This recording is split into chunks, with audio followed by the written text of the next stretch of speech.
Баршаңызға сәлем. Бүгінгі менің видеома қош келдіңіздер. Бүгін мен сіздерге ерекше жемістер туралы айтатын боламын. Ендеше видео басталмас бұрын менің арнама әлі де лайк баспасаң, тезірек лайк басып және арнама тіркелуді ұмытпа.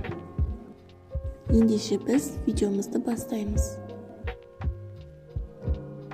Ең бірінші ерекше жемісіміз қантты алма. Бұл жемістің шыққан жері тропикалық Америка болғанымен, оны Пәкістанда, Үндістанда, Филиппинде өсіреді. Жемістің түрі қарағай бүршіктеріне ұқсас келеді, ал диаметрі 10 см құрайды. Алмадан қайнатылған крем дәмі шығып тұрады. Жемісі ақ және ішінде бірнеше дәндері бар. Жеремоя оңтүстік Американың таулы аймақтарында өсірілетін жапырақты өсімдік. Жемістің жұмсақ жері хош иісті ақ болып келеді. Жемістің дәмін татқандар бананның, маракуйяның, ананастың құрамына ұқсас келеді деп жатады.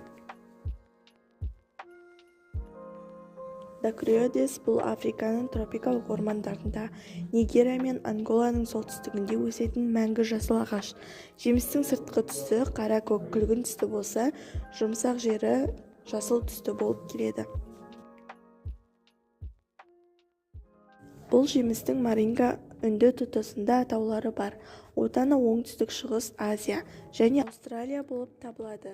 Ағаш жыл бойы жеміс алып тұрады да, жемістері пісіп жетіле бастағанда өткір иістер шығарады. Карамбола шыққан жері Филиппин саналатын жемісті ағаш. Солай болғанымен, бүгінде карамболаны оңтүстік шығыс Азиядан, оңтүстік Америкадан кездестіруге болады. Жеміс С дәрумен мен антиоксиданттарға бай, әбден пісіп жетілгенде ашық сары түсті болып кетеді. Мүйізі қауын Африканың қияры ретінде кең танылған. Бүгінде олар Аустралия, Жаңа Зеландия және Чили жерлерінде өсіріледі. Жеміс піскенде оның қабығы өткір сары тірнектермен жабылады да, түсі ашық жасыл болып өзгереді. Көп адамдар оның дәмін банан дәмімен салыстырады. Құрамында С дәрумені мен жасұнық көп кездеседі. Бұл таңғажайып жеміс немесе тәтті жидектер Батыс Африкадан шыққан. Гликопаратин араласқан меракулин қанты бар. Жемістің өзі тәтті болмағандығымен, осы гликопаратинді жеген адам 2 сағат бойы не жесе де тек қана тәтті дәмді сезеді.